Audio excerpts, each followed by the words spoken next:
Good morning everyone. Welcome sa ating pagsamba ngayong umagang ito. Wala yung ating duo, even though. So I will be leading the worship songs. Today is Pentecost 18 or 18 Sunday after Pentecost. So welcome sa ating pagsambahan.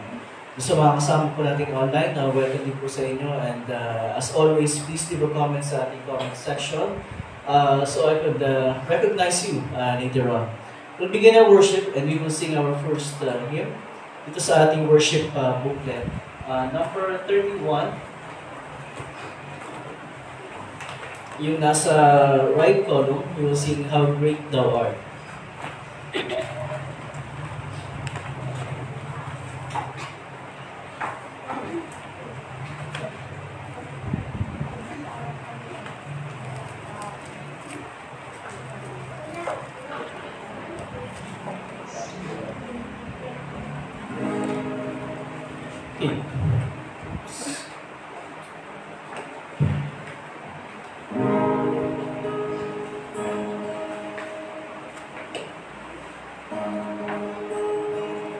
Oh Lord my God, when I in awesome wonder consider all the works thy hands have made, I see the stars, I hear the rolling thunder, thy power throughout the universe display. Then sings my soul, my Savior God, to thee. How great thou art, how great thou art. Then sings my soul, my Savior God, to thee. How great thou art, how great thou art. Ay, sorry pala, the word ipagsama po kami. Mamaya po. Kung gawin po yung pagsama namin. Mamaya po, mga 12. Sige po. Sorry po, sir. Okay, intermission. Sorry. Isa tayo. We will sing verse 2. When through the woods and forests glade I wander, I hear the birds sing sweetly in the trees. When I look down from lofty mountains grandeur and hear the brook and feel the gentle breeze, then sings my soul, my Savior God, to thee. How great thou art, how great thou art. Then sings my soul, my Savior God, to thee. How great thou art, how great thou art. And then I think that God is not sparing, sent him to die, I scarce can take it in, that on the cross my burden gladly bearing, he bled and died to take away my sin. Then sings my soul, my Savior God, to thee. How great thou art, how great thou art.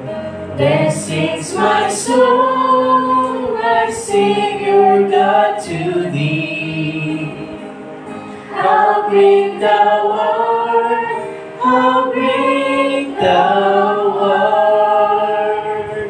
When Christ shall come with shout of acclamation, and take me home. What joy shall fill my heart?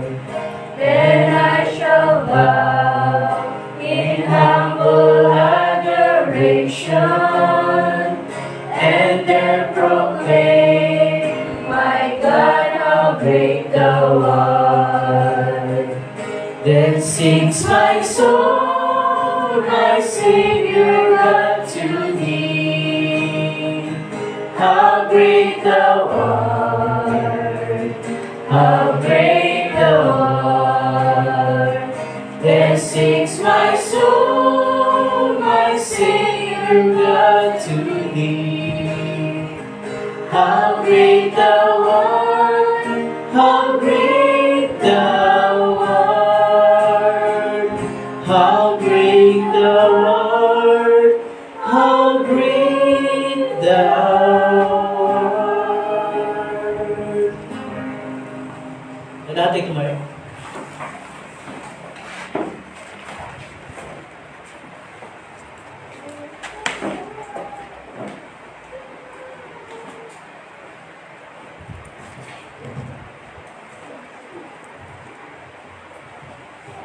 Sa pangalan ng Ama, at Anak, at ng Espiritu Santo. Amen. Mga minamahal sa Panginoon, umapit tayo ng tapat ng puso at magpahayag ng ating kasalanan sa Diyos, na ating Ama, at mamantig sa Kanya sa pangalan ng ating Panginoon sa Kristo, upang tayo ay pagkalooban niya na kapatawaran. Ang tulong natin ay nagmumula sa Panginoon. Siyang lumikha ng langit at lupa. Aking sinabi, ipahayag ko ang aking pagsalansang sa Panginoon. At iyong pinatawad ang aking mga kasalanan. Sabay-sabay natin ipahayag ating mga kasalanan. O Diyos, Amang makapangyarihan sa lahat, amang mahabagin, ako na isang kaawa-awa at abang makasalanan, ay nagpapahayag sa iyo ng lahat ng aking mga kasalanan at mga kasamaan. Sa pamamagitan ng mga ito, ikaw ay nagpastangan ko sa isip, sa salita at sa gawa. At ako'y karapat-dapat na sa kaparsahan mo sa panahong ito at sa kaparsahang walang hanggan. Ngunit buong puso akong lumalapit at nagsisisi dahil sa mga ito. At tumatalangin ako sa iyo dahil sa walang hanggang kahabagan mo. At alang-alang sa banal, walang dungis, mapabait na pagtitiis at kamatayan ng iyong iniibig na anak ng Jesucristo ay maging mahabagin at mapagbiyaya ka naman sa akin na isang abang makasalanan. At sa tulong ng Espiritu Santo ay palawakin ang aking kaalaman at maging masunurin sa iyong salita hanggang sa wakas. At sa iyong habag at biyaya ay magkaroon ako ng buhay na walang hanggan sa pamamagitan ng Jesucristo na aking Panginoon. Amen. ang Diyos, ang ating Ama sa langit, ay tunay ng mahabagin sa atin. Ibinigay niya ang kanyang bugtong na anak ni Jesus upang maging handog sa ipapatawad ng ating mga kasalanan. Kaya't bilang unawag na lingkod ni Kristo at sa pamamagitan ng kanyang utos, ay pinatawad ko sa inyong lahat ng inyong mga kasalanan. Sa pangalan ng Ama at Anak ng Espiritu Santo. Amen. Manatili po tayo natin. Dakila siyaw, dapat papurihan sa lungsod ng Diyos. Aking pupurihin kanyang mga gawa. Kayong naaapi, makinig, patuwa. Ang katakilaan niya ay inel, at ang ngalan niya ay purihin ng lahat. Ang aking dalangin, hinilig ng Diyos. Inagis na sa akin ang lahat ng iyong Dakila siyaw, dapat papurihan sa lungsod ng Diyos. Sabay-sabay na po natin, kantayin ang wala ating sa Ama. Luwalhati sa Ama at sa Anak at sa Espiritu, kung paano noong una, ngayon magpakailanman, walang hanggan. Amen.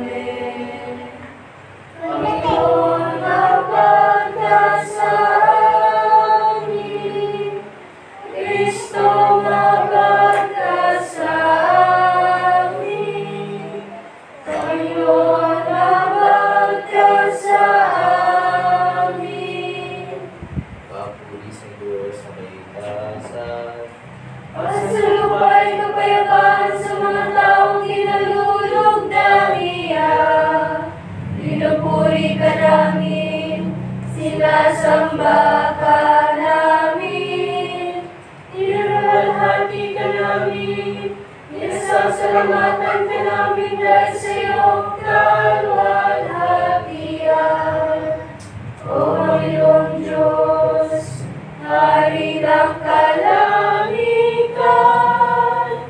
Diyos Ama makapangyarihan sa lahat. O Panginoong Diyos, bugtong na anak, Yesu Kristo. O Panginoong Diyos, Kordero ng Diyos, anak ng Ama, nalagay sa kasalanan sa libutan, mahagad ka sa amin. Ikaw nalagay sa kasalanan sa libutan, tanggapin mo ang aming dalangin.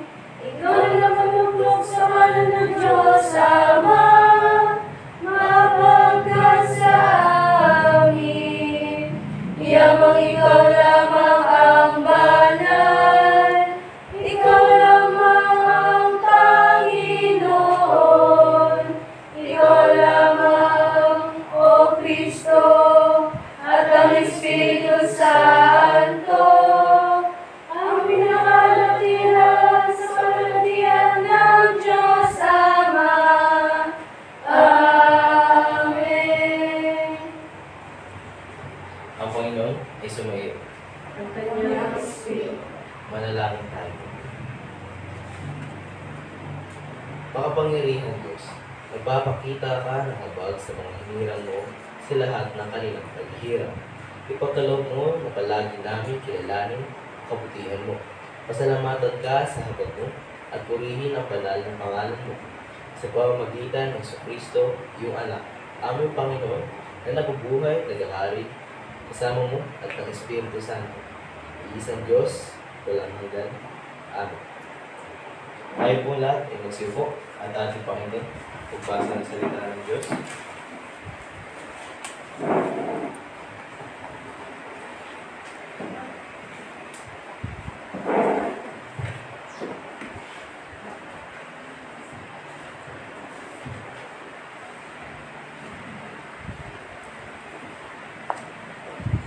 Ang unang pagbasa para sa ito, tungkol sa aklat ng Ruth, chapter 1, verse 1 to 19. At ganito ang sinasabi. Na ang Israel ay pananamuluan pa ng mga hukom, nagkaroon ng tagutom sa buong bayan. Kaya ang mag-asawang Elimelech at Naomi na mga taga-Bethlehem, Juda ay pansamantala muna naninirahan sa Moab kasama ang kanilang mga anak na sina Malon at Quelion. Ang pambilang ito ay mula sa angkan ng Efrata. Namatay sa Moab si Elimelech at naiwang Juda si Naomi. Ang dalawa nilang anak ay nakapag-asawa naman ng mga Moabita, sina Orpa at Ruth. Ngunit pagkalipas ng mga 10 taon, namatay din sina Malon at Quelion, kaya't si Naomi ay naulila sa asawa at mga anak. Nabalitaan ni Naomi na ang kanyang bayan ay pinagkalooban ng Diyos na masaganaan, kaya't umanda sila ng kanyang mga madugang na umalis sa Moab. Naglakbay nga sila pabalik sa Juda. Ngunit sa daay, sinabi ni Naomi sa kanyang dalawang manugang, umuwi na kayo sa dati ninyong tahanan at manirahan sa inyong mga nanay. Kung paano naging mabuti kayo sa mga yumao at sa akin, naway maging mabuti rin sa inyo si Yahweh. Itinulot nawa ni Yahweh na kayo'y makapag-asawang muli at magkaroon ng panibagong pamilya, at sila'y hinagka ni Naomi bilang pamamaalam. Ngunit napaiyak ang mga manugang at sinabi sa kanya, hindi namin kayo iiwan. Sasama kami sa inyong bayan. Sumagot si Naomi, mga anak, huwag na kayong sumama sa akin. Bumalik na kayo sa inyong mga magulang. Hindi na ako magkakaanak upang inyong mapangasawa. Umuwi na kayo. Matanda na ako para mag-asawang muli. Kahit na umasa ako Ngunit kahit na umaasa ako makakapag-asawa muli, o kahit na ngayon gabi ako mag-asawa at magkaanak, mahihintay ba ninyo silang lumaki? Alam ninyo ito'y hindi mangyayari, kaya't mag-asawa na kayo ng iba. Pinabayaan ako uliyaw, at hindi ko nais na madami kayo sa aking kasawian. Pagkasabi nito'y, lalo silang nag-iyak, at hinagkan ni Orpa ang kanyang biyanan, at nagpaalam na. Ngunit nagpaiwan si Ruth. Sinabi namin kay Ruth, ang bilas mo'y nagbalik na sa kanyang bayan at sa kanyang mga Diyos. Umuwi ka na rin. Sumagot si Ruth, huwag po ninyong hilinging iwanan ko kayo. Hayaan na ninyo akong sumama sa inyo. Saan man kayo pumunta, doon ako pupunta. Kung saan kayo tumira, doon din ako titira. Ang inyong bayan ang magiging aking bayan. Ang inyong Diyos ang aking magiging Diyos. Kung saan kayo mamatay, doon ako mamamatay. At doon din ako malilipid. Parusahan sana ako ni Yahweh, ang pinakamabigat na parusa, kung papayagan kong magkalilo tayo, maliban na lamang kung paghihiwalin tayo ng kamatayan. Nang matiyak ni Naomi na hindi talagang magbabagong isip ni Ruth na sumama sa kanya, hindi na siya tumuto. Kaya't nagpatuloy sila sa paglalakbay. Pagdating nila sa Bethlehem, nagulat ang lahat. Hindi ba't si Naomi ito? Tanong ng kababaihan. Sumagot naman si Naomi, huwag na ninyo akong tawagin Naomi. Tawagin ninyo akong Mara, sapagkat ako'y pinabayaang magdusa ng kapangyarihan ng Diyos. Masagana ang buhay namin ni Lamech na umalis dito, ngunit ibinalik ako ni Yahweh na walang anumang dala. Huwag ninyo ako tawagin Naomi, sapagkat ako'y binigyan ng makapangyarihan Diyos na matinding kasawian sa buhay. Iyan ang nangyari kaya't mula sa Moab ay nagbalik si Naomi kasama si Ruth. Ang manugang niyang Moabita, nung dumating sila sa Bethlehem, ay nagsimula na ng alihan ng sibad. At ito ang salita ng Panginoon. Ang ikalawang pagbasa naman ay buhat sa aklat ng ikalawang Timoteo.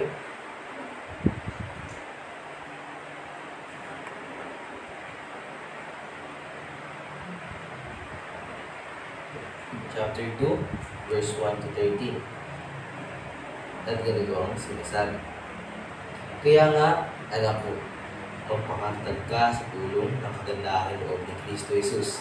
Ang mga naririnig mo sa akin sa harap ng maraming saksi ay ipagkatiwala mo rin sa mga taong may katapatan at may kakayahang magturo naman sa iba. Makibahagi ka sa hirap tulad ng isang mabuting kawal ni Kristo Jesus. Ang isang kawal ay hindi nagiging abala sa mga bagay na walang kaugnayan sa pagiging kawal. Sa halip, sinisikap niya mabigyan ng kasiyahan ang kanyang pinuno.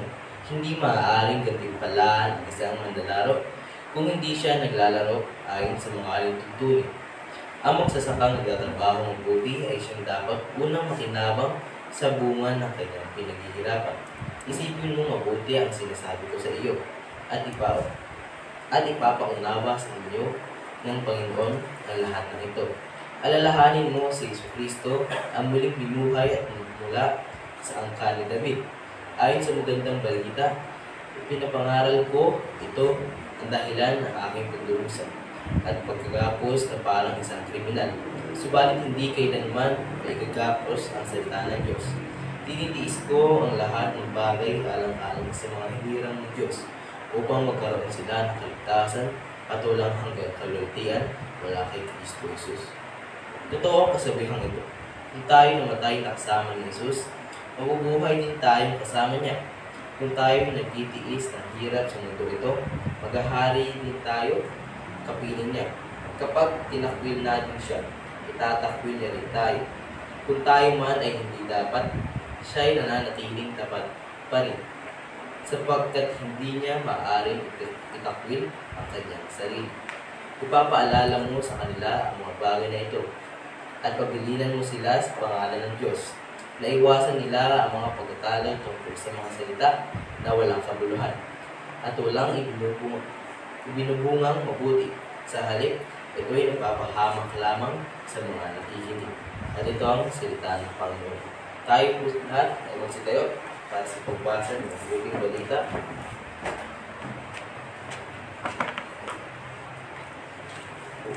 Buwan sa aklat ni Lucas, chapter 17, verse 11 to 19.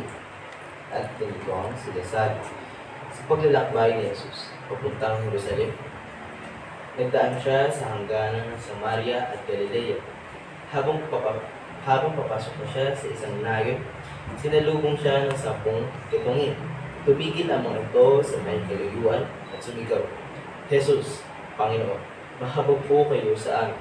Pagkakita sa kanila ay sinabi ni Jesus, lumakad na kayo at magpatingin sa mga pari. Habang sila'y naglalakad, sila lahat ay gumaling at luminis. Nang mapuna ng isa na siya'y magaling na, nagbalik siyang sumisigaw ng papupuri sa Diyos. Nagpatira pa siya sa paanan ni Jesus at nagpasalamat. Ang taong ito ay isang Samaritan. Hindi ba't 10 ang pinagaling?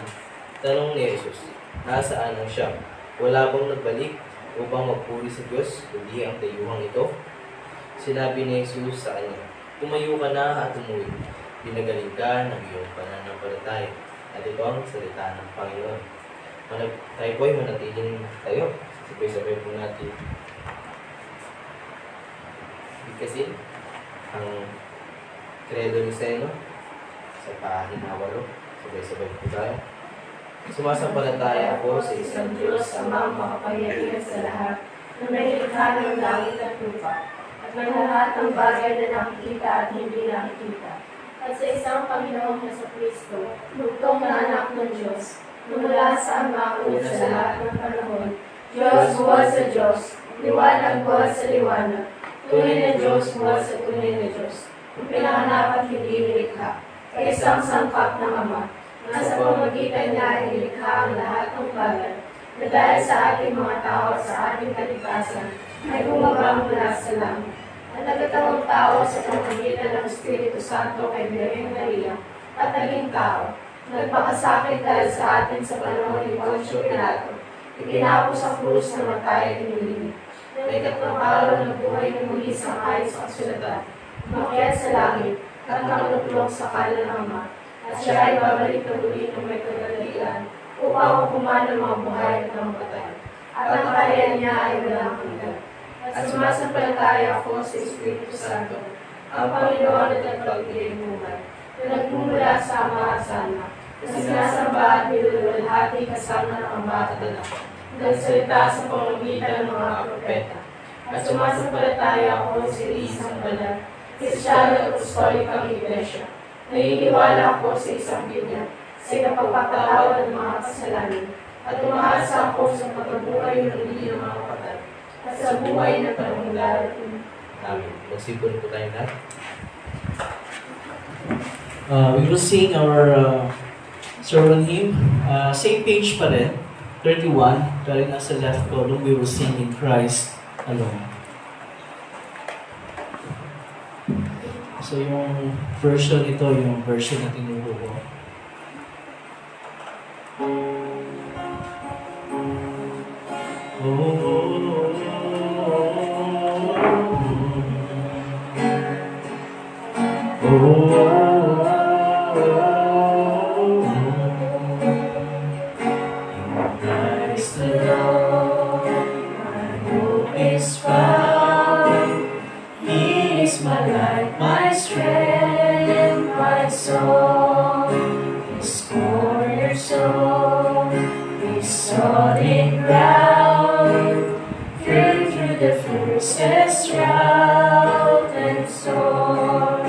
What heights of love, what depths of peace, when fears are still, when striving cease. My comforter, my all in all, here in the love of Christ I stand. In Christ alone, took on flesh, fullness of God in helpless babe, this gift of love and righteousness, scorned by the ones He came to save, till on the cross as Jesus died.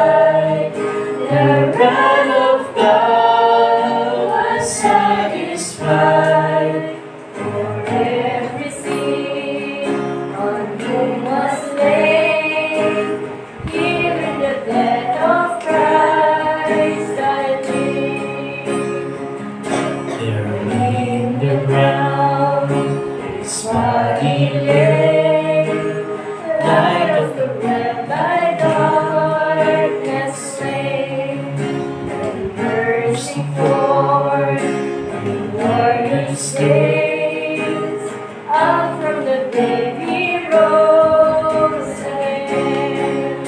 Yet as he stands in victory, his curse was lost, its grip on me. For I am his, and he is mine, bought with the precious blood of Christ. Healed in life, no fear in death. This is the power of Christ in me. From life's first cry to the final breath, Jesus commands my destiny. No power of hell, no scheme of death can ever pluck me from his hand till he returns or calls me home. Here in the power of Christ I stand. Here in the power of Christ I stand.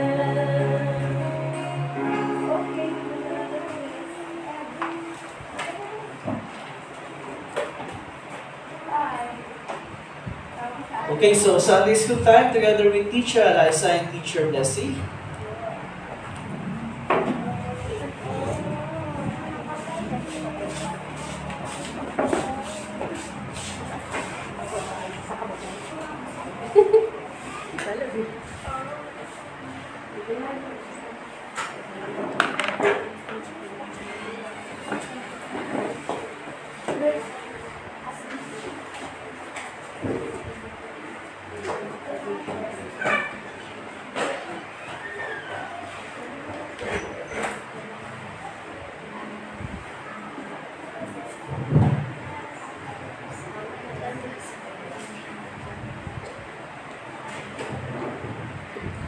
Okay, good morning everyone. Magandang umaga. At sumayin nyo lahat ang masaganang kagandahang loob at kapayapaan mula sa Diyos sa ating Ama sa pamagitan ni Kristo Jesus na ating Panginoon. Amen. Merong tinatawag na apat na fundamental questions in life or apat na pinaka mahalagang tanong sa buhay. The first question is the question of origin. Okay, saan tayo nagmula? How did we come into being? Okay? The second question is the question of morality. How do we determine right from wrong? The third question is the question of meaning. What is the purpose of life? And the fourth question is the question of destiny. What happens to me, what happens to us when we die? Yun yung apat na fundamental o pinakamahalagang tanong sa buhay.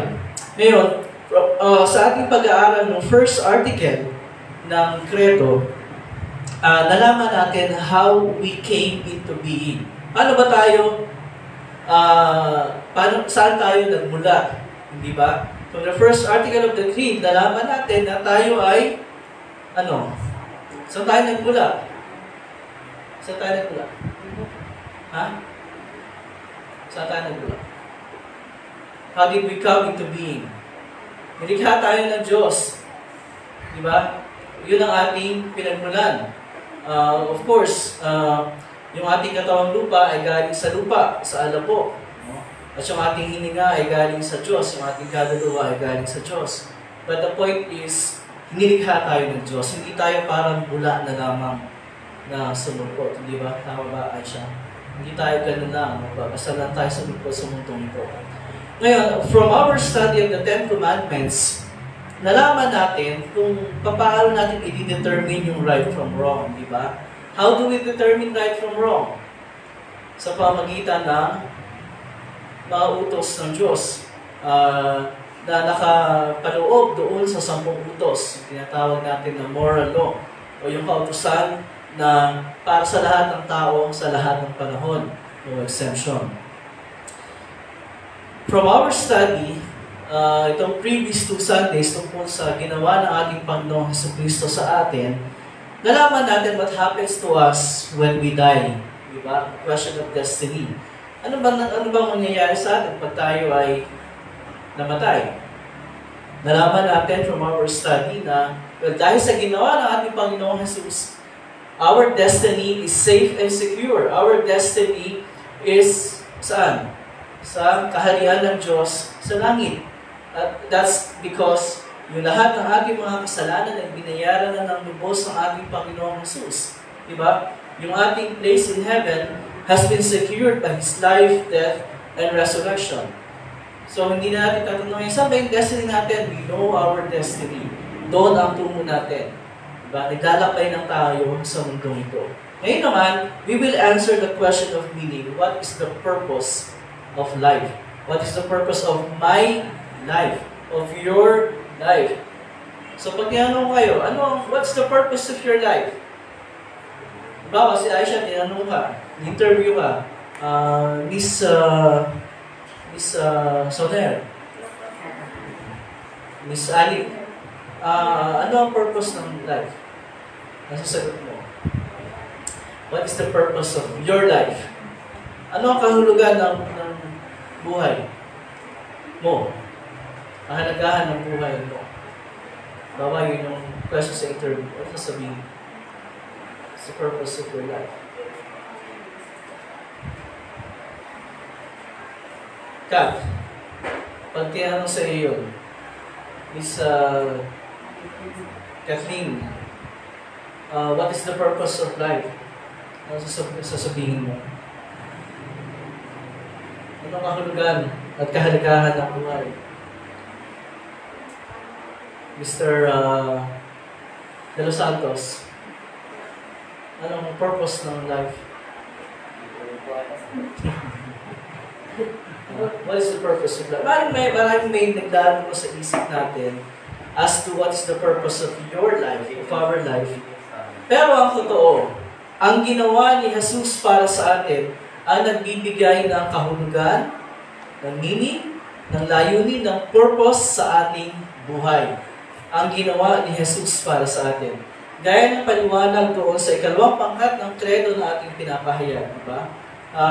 Sinasabi doon sa paliwanag, sumasampalataya ako na si Jesucristo, tunay na Diyos, anak ng Ama mula pa sa walang hanggan, at tunay na tao, ipinanganak ng Birhen Maria, ay aking Panginoon, na tumubos sa akin, isang naligaw at hinatulang nilikha. Binili at pinagtagumpayan ako mula sa lahat ng mga kasalanan, mula sa kamatayan at mula sa kapangyarihan ng dyablo, hindi ng ginto o pilak, kundi ng kanyang banal at mahalagang dugo at kanyang walang kasalanang pagdurusa at kamatayan. Upang, take note of this verse, upang ako ay maging sariling kanya, mamuhay sa ilalim niya sa kanyang kaharian, at maglingkod sa kanya sa walang katapusang katwiran, pagkawalang kasalanan at pagpapala. Ngayon, iba ang standard ng mundo pagdating sa halaga at kahulugan ng buhay ng tao. Diba?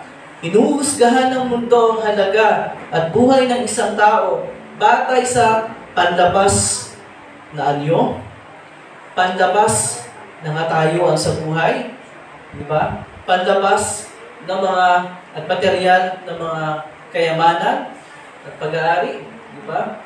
Sa ganung mga bagay, inuhusgahan ng mundo ang kahalagahan at kahulugan ng buhay ng isang tao.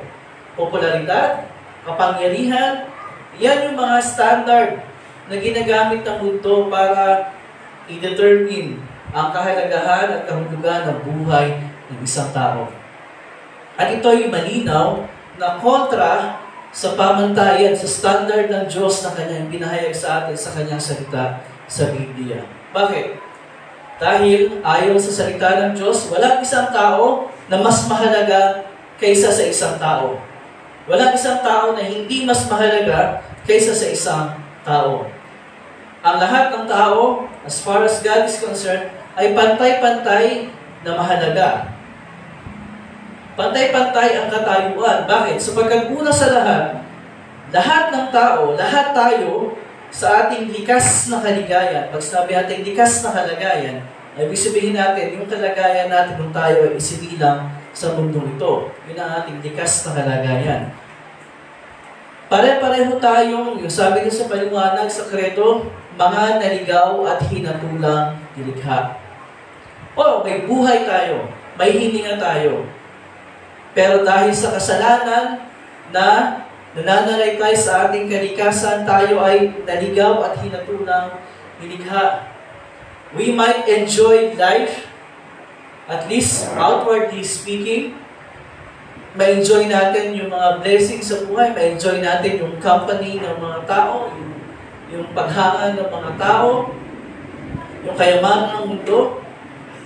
Pero ang tungo pa rin natin ay sa kaparusahang walang hanggan, ayon sa ating sariling kalagayan.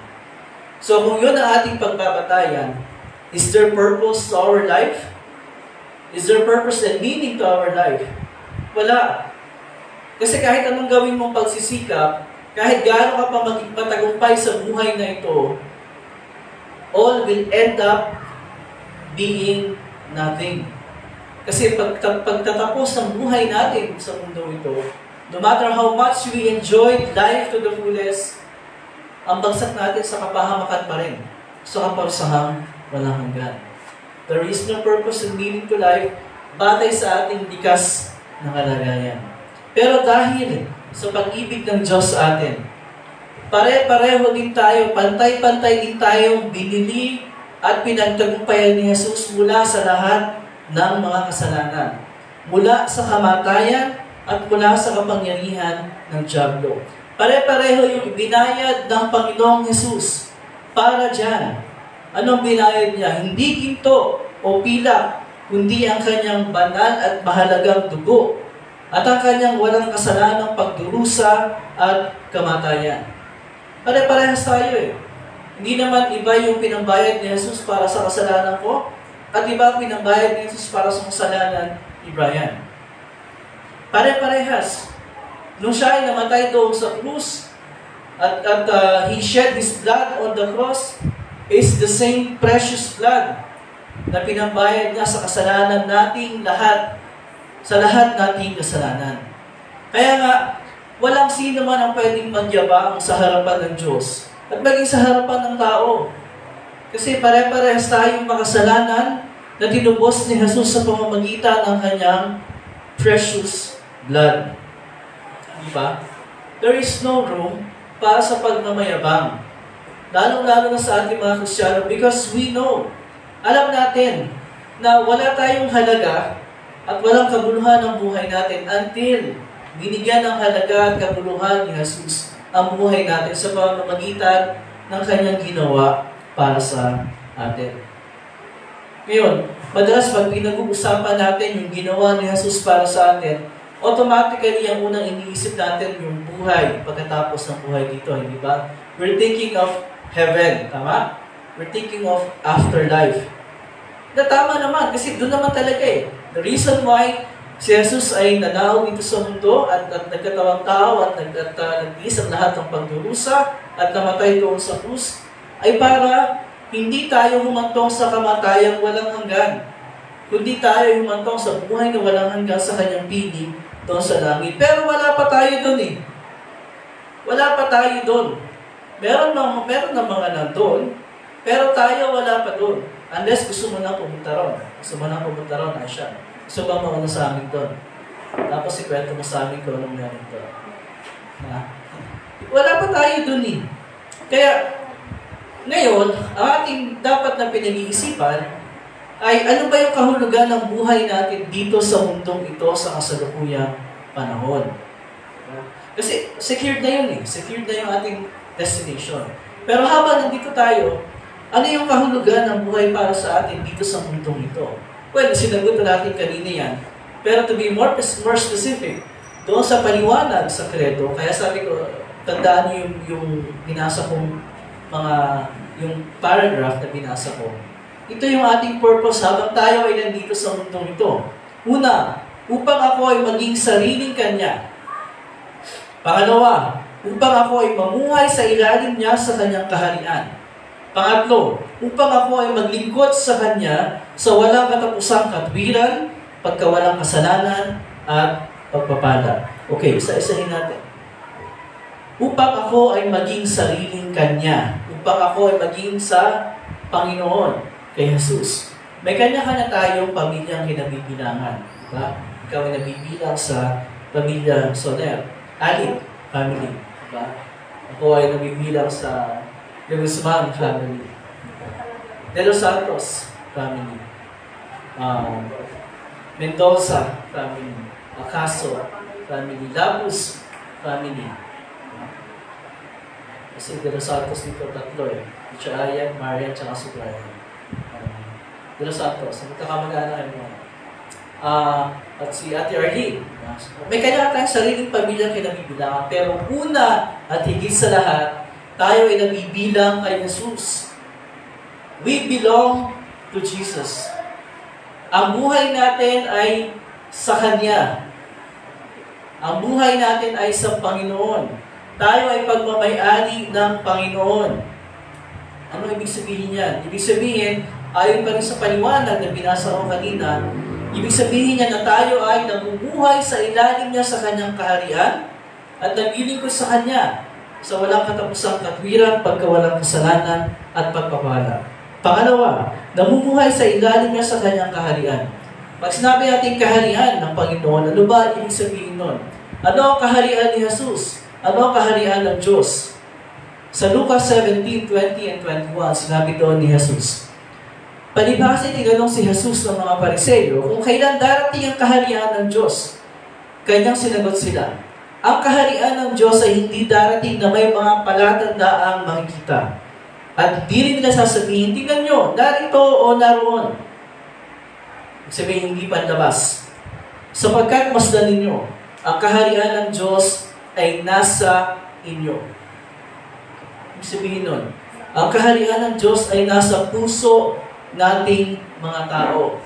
Ibig sabihin, ang kaharian ng Diyos, ang kaharian ni Jesus, ay yung paghahari ni Jesus sa ating puso, sa ating mga nagtitiwala sa Kanya bilang ating Panginoon at tagapagligtas. Kailan siya naghahari sa ating puso? Pagdating natin doon, sa heaven, o habang nandito tayo? Habang nandito tayo, here and now, naghahari na si Jesus sa ating puso. Ano ba ibig sabihin ng paghahari ni Jesus sa ating puso? Roma 14:17, sabi doon, sapagkat ang kaharian ng Diyos ay hindi ang pagkain at pag-inom, kundi ang pagiging matuwid, kapayapaan, at kagalakan sa Espiritu Santo. Ano ibig sabihin? Ang paghahari ni Jesus sa puso natin ay nakakahulugan na tinanggap natin, ibinihis sa atin ng Panginoong Jesus ang Kanyang righteousness, ang Kanyang katwiran at ang Kanyang kabanalan at ang Kanyang kalinisan. Ibinihis ni Jesus sa atin. Dahil nung namatay siya doon sa krus, ibinihis niya sa Kanyang sarili ibinihis niya sa Kanyang sarili yung lahat ng ating mga kasalanan, yung kasalanan mo, yung mga kasalanan mo, Miss Soler, at yung kasalanan mo, kinuha ni Jesus lahat yun, binihis niya sa Kanyang sarili, inako niya sa Kanyang sarili. Para ang ipalit niya doon sa ating mga kasalanang ibinihis sa Kanyang sarili ay ang Kanyang kalinisan, ang Kanyang kabanalan at ang Kanyang katwiran.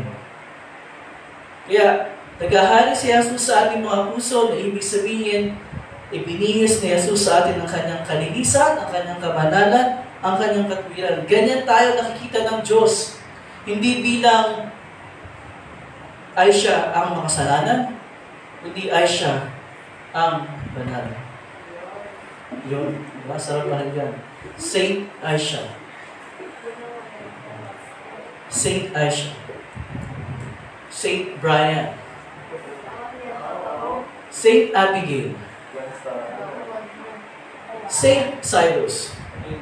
Parang ito masakit sa tema. Saint Catherine, Saint Cyrene, Saint Arlene, Saint Marietta, Ayat pala, Saint Mariat. Di ba? Saint tayo sa harapan ng Diyos.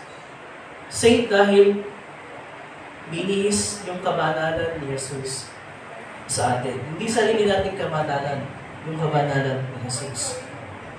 Nabungan yan, meron tayong peace, meron tayong kapayapaan sa Diyos. Kasi kung ang nakikita ng Diyos sa atin ay ang ating pagiging makasalanan, hindi tayo magkakaroon ng kapayapaan sa harapan ng Diyos. Bakit? Kasi, syempre, napupuot ang Diyos sa kasalanan at sa mga makasalanan. Hindi tayo pwedeng makarating sa Kanyang kaharian, hindi tayo pwedeng makatagal sa Kanyang harapan kahit isang segundo kung tayo ay hindi nabibihisan ng kalinisan at katuwiran at kabanalan ni Jesus. Pero dahil dinalis na ni Jesus ang lahat ng ating kasalanan sa mata ng Diyos, hindi na tayo makakaaway. Hindi na siya napupuot sa atin. He looks at each one of us through the eyes of Jesus. Di na mga taong tinubos ni Jesus sa pamamagitan ng kanyang tubo. And because we have peace with God, ano pa yung resulta niya? Meron tayong kagalakan sa Espiritu Santo. We have joy in the Spirit. Here and now. Ngayon mismo. Dito na. Ano ibig sabihin nung meron tayong kagalakan sa Espiritu? Sa Galatia chapter 5, verses 22 and 23. Pinapaliwanag sa atin ni San Pablo, ano ibig sabihin nung meron tayong kagalakan sa Espiritu. Ganito ang sinasabi niya, Galatians 5, 22 and 23. Ang bunga ng Espiritu ay pag-ibig, kagalakan, kapayapaan, katsagaan, kabaitan, kabutihan, katapatan, kahinahunan, at pagpipigil sa sarili. Ano yung sabihin ng to have joy in the Spirit? Again, we're talking about here and now. So, ngayon? Ano yung epekto niya sa ating pamumuhay dito sa mundo ito sa panahon ngayon? Sinabi ni Jesus, magdaranas kayo ng kapigatian sa sanlibutan ito. Think about all the things that cause us troubles and sorrows.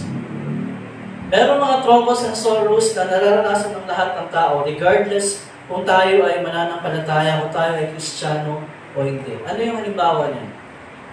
Yung mga sakuna. O ngayon, for the past 3 weeks, ang ating bansa ay nililindol, niyayanig ng malalakas na pagyanig, sunod-sunod.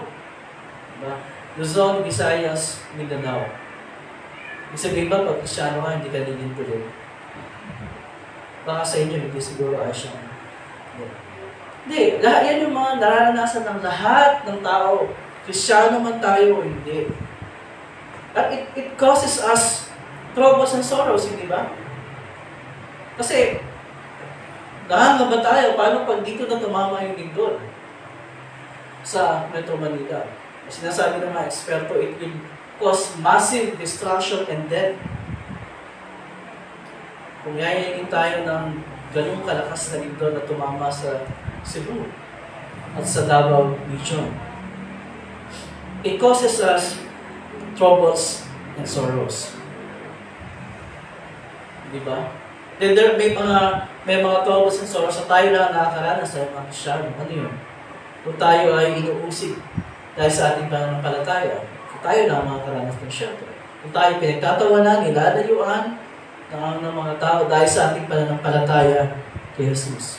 Lahat ng bagay na yan greatly challenge our faith in the Lord. Diba? It challenges our faith in the Lord. It challenges our perspective about life. Kasi sa aminin natin sa hindi, nagkakaroon ng epekto yan sa ating perspective sa buhay. Yung mga hindi mananampalataya, yung mga hindi Kristyano, ang tingin nila sa mga bagay na yan ay negatibo. Diba? Well, negative naman talaga sila in themselves. Pero sa ating mga Kristyano, meron tayong ibang perspective sa mga bagay na yan. Ano yung perspective na yan? Ang lahat ng yan ay kailangan mangyari. Di ba? Ang lahat ng yan ay talagang mangyayari kasi sinabi na ni Jesus na mangyayari ang lahat ng bagay na yan bilang tanda ng kanyang nalalapit na pagbabalik. At kung naturally pinaghaharian tayo, it causes us troubles and sorrows. Pero sa ating mga Kristyano, hindi tayo humihinto doon sa troubles and sorrows, di ba? Nakakaramdam tayo pero we don't stop there. Kasi pagkatapos ng makaramdam tayo ng troubles and sorrows, anong ginagawa natin? We pray to the Lord. At sinasabi natin, Panginoon, kayo po ang bahala sa buhay namin. Ikiwala po kami sa iyo. At napapalitan yung troubles and sorrows ng assurance, ng pagtitiwala, ng katiyakan na hindi tayo pababayaan ng ating Panginoon. That's the Christian perspective pagdating sa mga troubles and sorrows in this life. Hindi natin may iwasan. Pero we can look at it differently. Diba? Sa perspective, sa pananaw ng isang mananampalatayang Christian. It doesn't take away anything sa purpose and meaning ng buhay natin. Hindi niya pinapababa yung purpose and meaning ng buhay natin. Hindi. In fact, it greatly strengthens our purpose, our meaning. Diba? Kasi alam natin na no matter what happens, ang buhay natin ay hawak ng Panginoon. No matter what happens, nadali tayo ng Panginoon sa ating final destination, which is sa kanyang kaharian sa langit. So, point is, tayo mga Kristiyano, huwag nating hanapin yung purpose and meaning ng buhay natin sa mga bagay na pinapahalagahan ng mundo ito. Huwag nating hanapin din yung purpose and meaning ng buhay natin. Unang-una sa lahat, again, we have purpose. Merong meaning sa buhay natin because tinubos tayo ng Panginoon Jesus sa pamagitan ng kanyang mahalagang dugo. And because of that, you are valuable. You are precious. Regardless kung anong tingin sa'yo ng mundo, mahalaga ka. Mahalaga ka. Dahil tinubos ka ng dugo ni Jesus. Yan ang nagbibigay sa'yo ng value. Ng value sa buhay mo. Diba? Ang tawag dito, ng kahalagahan sa pagkatao mo. It's what Christ did para sa iyo. So, may halaga ka, mahalaga ka as far as the Lord is concerned. Huwag nating hanapin yung purpose and meaning and value ng buhay natin sa panglabas ng mga bagay, sa kayamanan, sa kasikatan, sa popularidad, sa kapangyarihan, sa pagtanggap ng mga tao, sa pagtanggap ng lipunan, sa pamantayan ng lipunan, sa panlabas ng ganda, sa panlabas ng lingkod. Wala dyan ang kahalagahan at kahulugan ng buhay natin. Again, nasaan? Where lies the meaning and purpose in our life? In the Lord. Dahil tayo sa Panginoon at nasa Panginoon, regardless kung ano yung wala sa atin, kung mayroon tayo, regardless kung ano yung tingin ng mundo sa atin, hindi magbabago yung purpose and meaning ng buhay natin.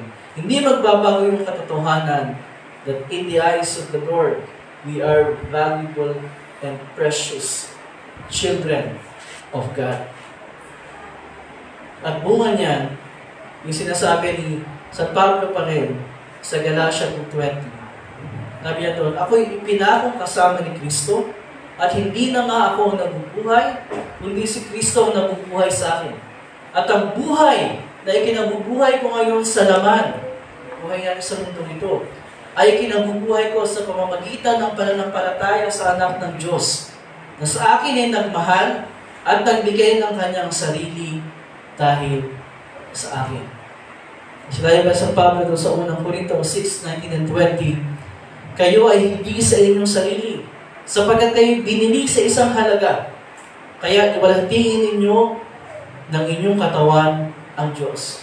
And finally, sa Roma 12 verses 1 and 2, ito yung sinasabi ni San Pablo para sa atin. Kaya nga mga kapatid, isinasama ko sa inyo, alang-alang sa mga kahabagan ng Diyos, na inyong ialay ang inyong mga katawan ng isang handog na buhay, banal, kasiya-siya sa Diyos, na siya ninyong makatwirang paglilingkod. Huwag niyong tularan ang sanlibutan ito, kundi magbago kayo sa pamamagitan ng pagbabago ng inyong pag-iisip upang mapatunayan niyo kung alin ang mabuti, kasiya-siya at lubos na kalooban ng Diyos. At ang malilip na kapayapaan ng Diyos siya mag-iingat sa ating mga pusong pag-isip sa pamamagitan ni Kristo Jesus na ating Panginoon. Amen.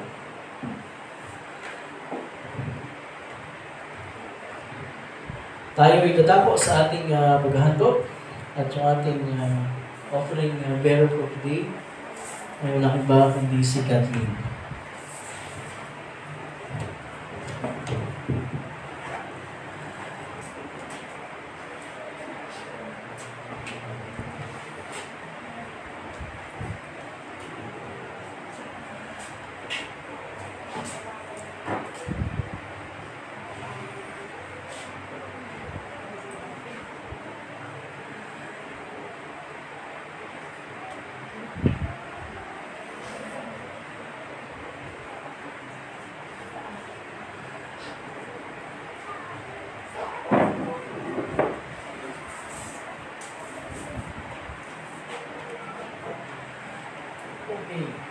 Tayo na ako sa ating general prayer, panalangin pangkalahatan, pero pang isama sa prayer natin, kahilingan or pasasalamat.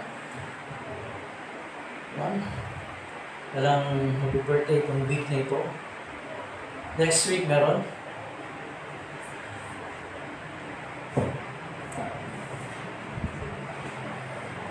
Wala kayong prayer request?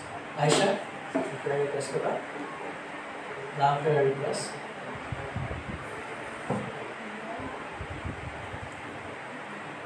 Hindi ba ipagpasalamat yung nalalapit mong kalayaan? Ayaw nga pala Pastor. Diba? Nalaya ka na dun sa buhay pinagtatrabaho. Okay.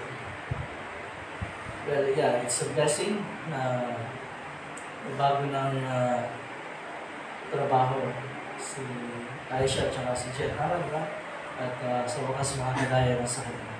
Sila, sa kanilang nakabag-habag, nakalagay.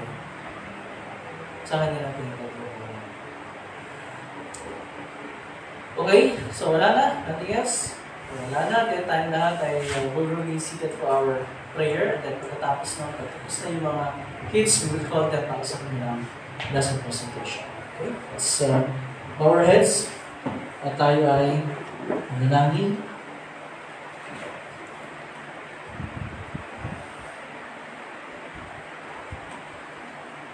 Makapangyarihan at napakamahabaging Diyos, Ama ng aming Panginoong Jesucristo, pinasasalamatan ka namin sa lahat ng iyong kagandahang loob at mga kaawaan. Lalo-lalo sa pagkakaloob mo sa amin na yung pinakamamahal na anak sa kapahayagan ng iyong kalooban at biyaya. Isinasamo namin at tinin mo sa amin na iyong salita upang ito'y aming maingatan ng may bubuti at matatapat na puso at pagbunga sa pamagitan ng matyagang pagtupad. Patayin din namin isinasamo na yung pagharian pamahalaan ng iyong iglesyang naganap kasama ang mga pastor at mga manggagawa nito upang aming maingatan ng kadalisayan ng salita ng iyong salita ng kaligtasan. Sa pamagitan niyon ay magtumibay ang aming panampalataya sa iyo. Maragdagan ang aming pag-ibig sa lahat ng aming kapwa at umunlad ang iyong kaharian. Magsubukan ang mga manggagawa sa iyong anihan at linyapin mo ang iyong mga isinugo upang ang iyong salita ng pakikipagkasundo ay may pahayag sa lahat ng tao at ang Ebanghelyo ay maipangara sa lahat ng dako ng daigdig. Ipagkaloob mo rin ang kalusugan at kaundaran sa lahat ng nasa katungkulan, lalong-lalo na sa Pangulo ng aming bansa sa lahat ng lingkod ng pamahalaan. Ipagkaloob mo sa kanila ang biyaya makapamahala ay sa iyong kaluguran, sa pagpapantili ng katwiran at sa pagsupis sa mga masasama. Nang sa gayon makapamuhay kami ng payapa at iwasay sa kabanalan at katapatan sa lahat ng bagay.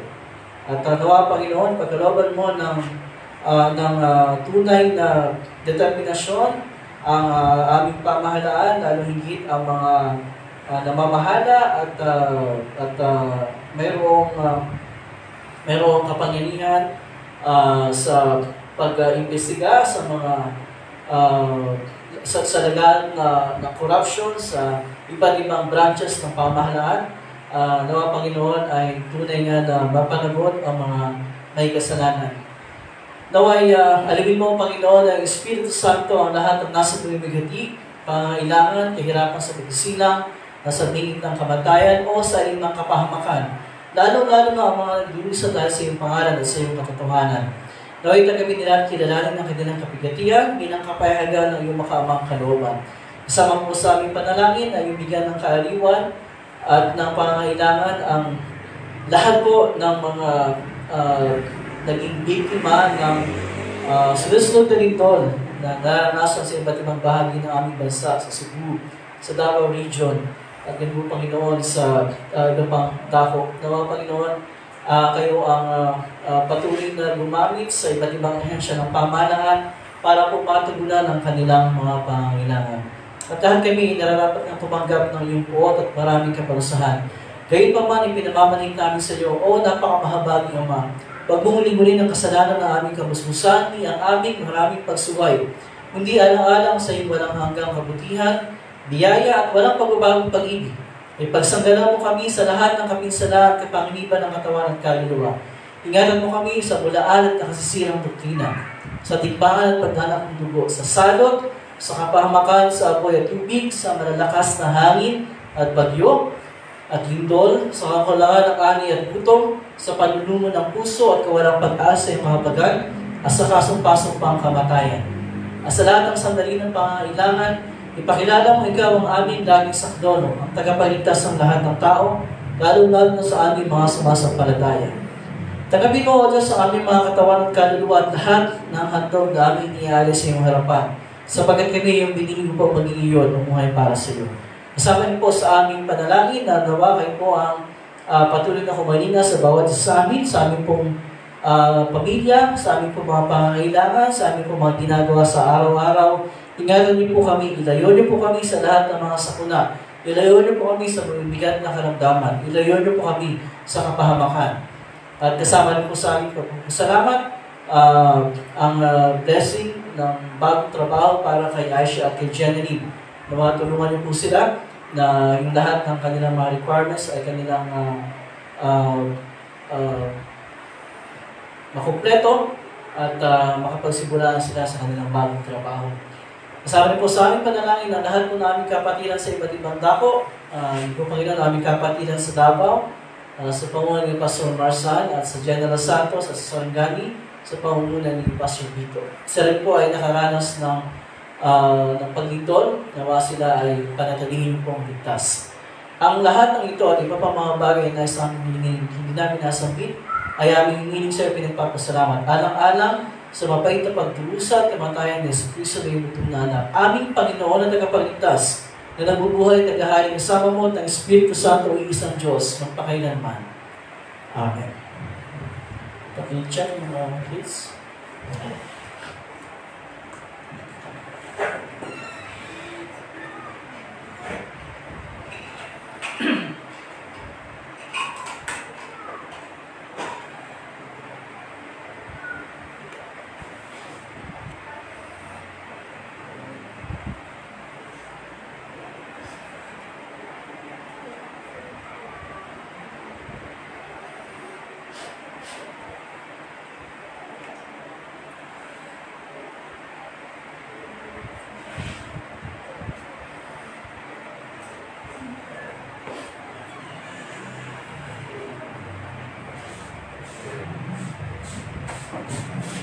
Okay, so ready na yung ating mga kids para sa kanilang lesson presentation.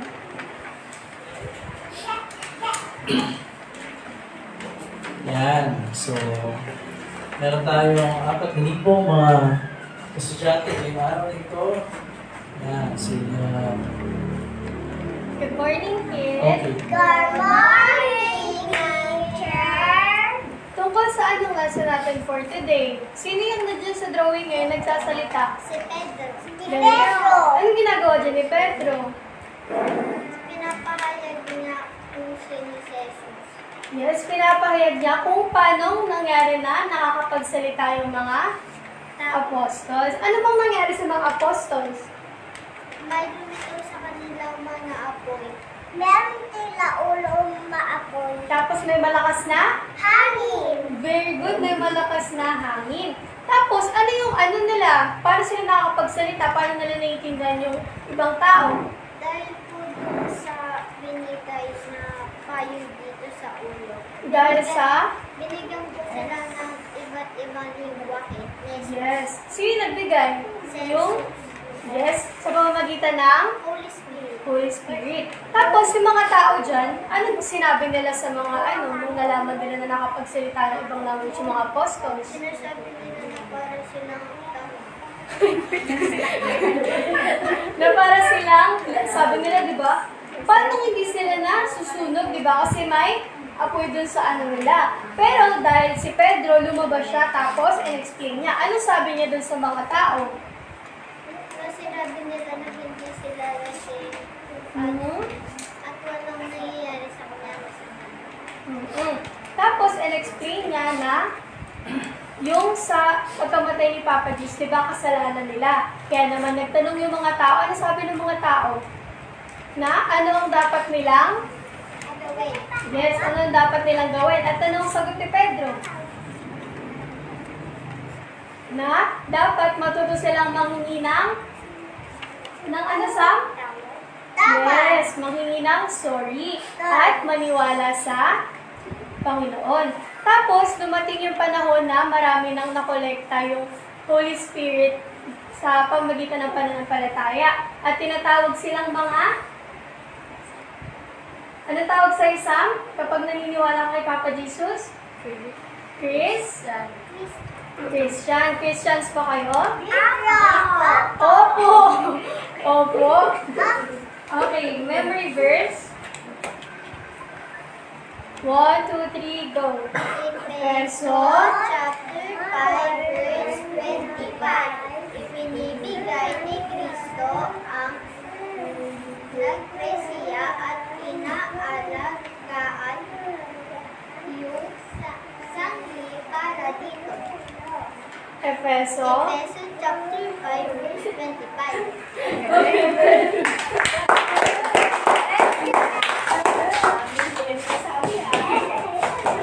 Very good. Very good, kids. Thank you, Teacher Eliza and Teacher Leslie. So tayo magpapatuloy sa ating pagsamba sa paghahanda sa kapal ng Panginoon. Tayo lahat ay tumayo. And then we will continue on page 16. Ang Panginoon ay sumayo. Pagalakan ninyo mga puso. Magpasalamat tayo sa ating Panginoon Diyos. O Panginoon, amang banal, mga pangyarihan walang hanggang Diyos, tunay ngang marapat, matuwid at kapuri-puri, na kami ay dapat magpasalamat sa iyo sa lahat ng panahon at sa lahat ng dako. Nakasama ang iyong buktong na anak at ang Espiritu Santo ay isang Diyos, isang Panginoon. At sa pagkabahayag ng isang tunay na Diyos, kami sumasamba sa isang Diyos na may tatlong persona at isang kabuuan na naghahari magkakapantay. Kaya kasama na mga anghel at mga arkanghel at ang buong buo ng langit. Aming pinupuri at tinatakila ang malalhati mong pangalan. Laging pinupuri ka at sinasabi, Banal, banal, banal, Diyos na Panginoon ng mga hukbo. Ang langit at ang lupa ay puno ng iyong kawalharian. Hosana, Hosana, Hosana sa kaitaasan. Purinawa siya, purinawa siya, purinawa siya na pumaparito sa pangalan ng Panginoon. Hosana, Hosana, Hosana sa kaitaasan. sabay-sabay ating bibigkasin ang Ama namin. Ama namin nasa langit, sambahin nawa ang pangalan mo. Ikaw nawa ang maghari sa amin. Sundin nawa ang iyong kalooban dito sa lupa at tulad ng sa langit. Bigyan mo kami ng pagkain kailangan namin sa araw na ito at patawarin mo kami sa aming mga kasalanan, tulad ng pagpapatawad namin sa mga nagkakasala sa amin. At huwag mo kami ihatid sa tukso, kundi ilayo mo kami sa masama, sapagkat sa iyo ang kaharian at ang kapangyarihan at ang kalulatian, magpakailanman. Amen.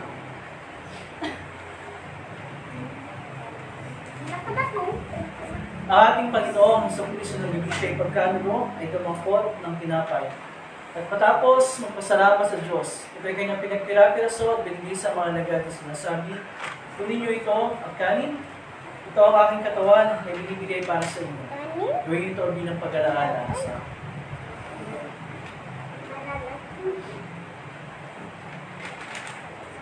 Sa ganitong paraan, hinawakan niya ang saro. Pagkatapos, mga pagkapunan at ang mapagpasalamat na siya sa Diyos, ay binigay niya sa kanila ng sinasabi. Uminom kayong lahat ito, sapagkat ito ang dugo ng tipan. Ang aking dugo na nabubuhos dahil sa marami, sa ipagpapatawad ng mga kasalanan. Gawin ito inom kayo ito bilang pag-alaala sa akin. Ang kapayapaan ng Panginoon ay laging sumayo. Amen. O Kristo, ikaw ang kordero ng Diyos, na nag-aalis ng kasalanan ng sanlibutan. Mahabag ka sa amin. O Kristo, ikaw ang kordero ng Diyos, na nag-aalis ng kasalanan ng sanlibutan. Mahabag ka sa amin.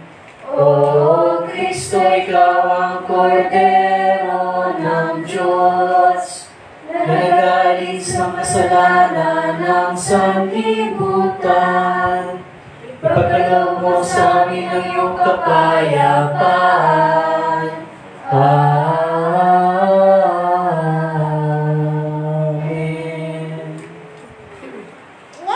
Sama-sama ating tanggapin ang tunay na katawan dugo ng ating Panginoon, kalakit ng tinapay at alak sa ipagpapatawad ng ating mga kasalanan.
Ang tunay na katawan at tugulawa ng ating Panginoong sa Kristo, siya magpalakas ng mag-ingat sa inyo sa tunay na panampalataya at tungo sa buhay na walang hanggan. Yumawag kayo may kapayapaan at kailangan sa inyong puso. Amen.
Tayo tumayo at ating awitin ng pag-iaw sa kapayapaan sa page 21 ng ating hinihimla. Panginoon, ngayon ay hayaan mo na ang iyong lingkod ay pumanang sa kapayapaan ayon sa iyong pangako. Sapagkat nakita ng aking mga mata ang iyong pagliligtas na inihanda mo para sa lahat ng mga basta. Liwanag itong tatanglaw sa mga hentil at magbibigay karangalan sa iyong bayang Israel. Luwalhati sama at sana at sa Espiritu kung paano muna ngayon magpakailanman walang hanggan. Amen. O pasalamatan natin ng Panginoong Diyos sapagkat siya ay mabuti. Ang kanyang pag-ibig ay walang hanggan at mananatili. Pinasasalamatan ka namin, Diyos ng mga pamilya sa lahat, sapagkat pinaginhawa mo kami sa pamagitan ng sakramento nito. Idinadalangin namin sa pamagitan ng kaloob na ito, ay palakasin mo ang aming panampalataya sa iyo, at palangasin mo ang aming pag-ibig sa isa't isa. Alang-alang kay Jesucristo ang aming Panginoon, nabubuhay at naghahain kasama mo at ng Espiritu Santo, yung isang Diyos magpakailanman. Amen.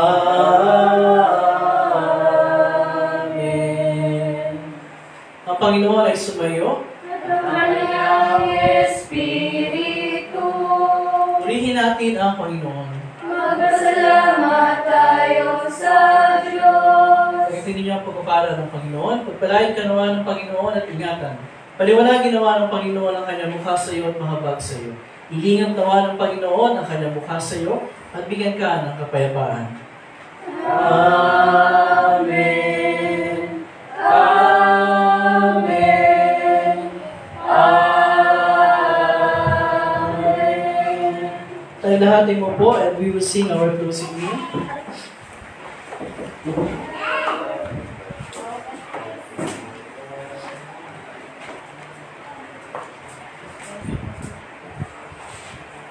Page 36, and we will sing our closing hymn, part of worship.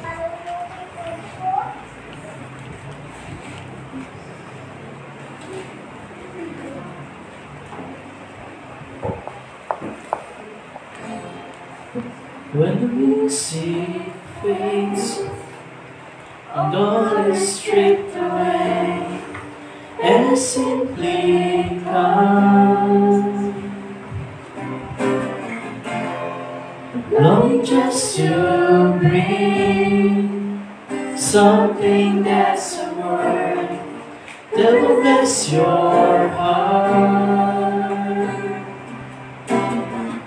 I'll bring you more than a song, for a song in itself is not what you have required.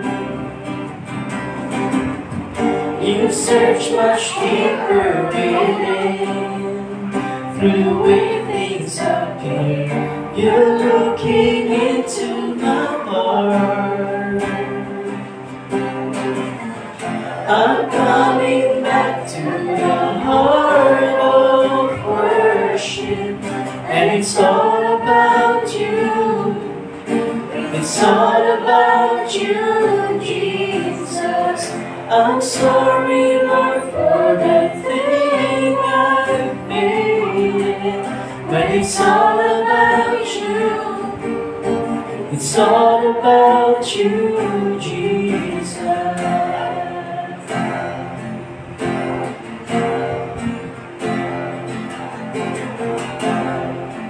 King of endless words, no one could express how much you deserve.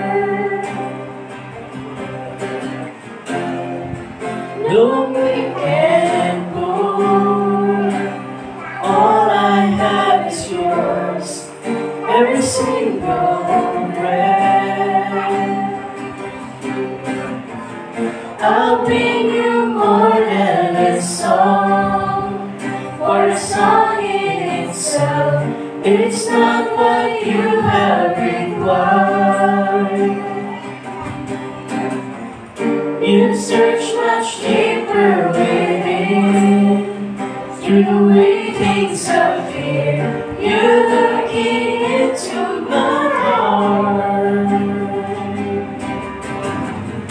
I'm coming back to the heart of worship, and it's all about you. It's all about you, Jesus. I'm sorry, Lord, for the thing I've made, and it's all about you. It's all about you, Jesus. I'm coming back to the heart of worship, and it's all about you. It's all about you, Jesus. Sorry, Lord, for the thing I've made, but it's all about you. It's all about you, Jesus.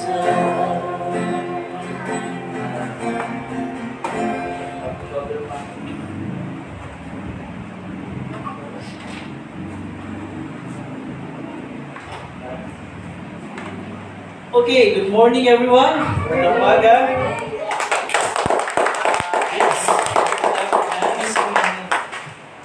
Welcome sa lahat ng nakibahagi sa ating pagsamba ngayong umagang ito.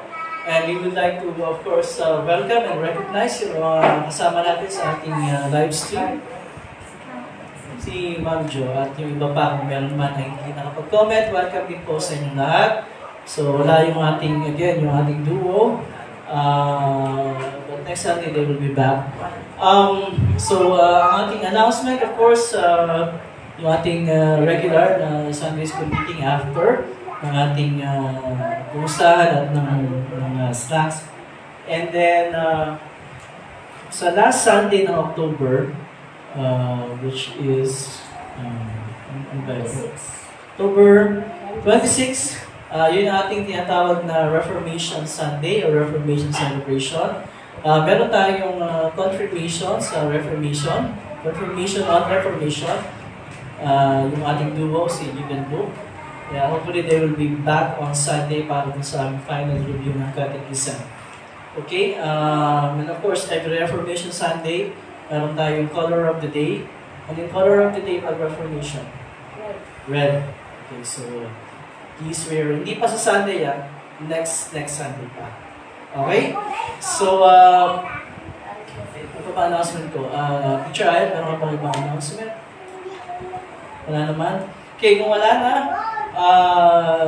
here ends our worship. Thank you muna sa mga nag-lead ng ating mga activities ngayong linggo nito. Teacher Eliza and Teacher Bessie, thank you.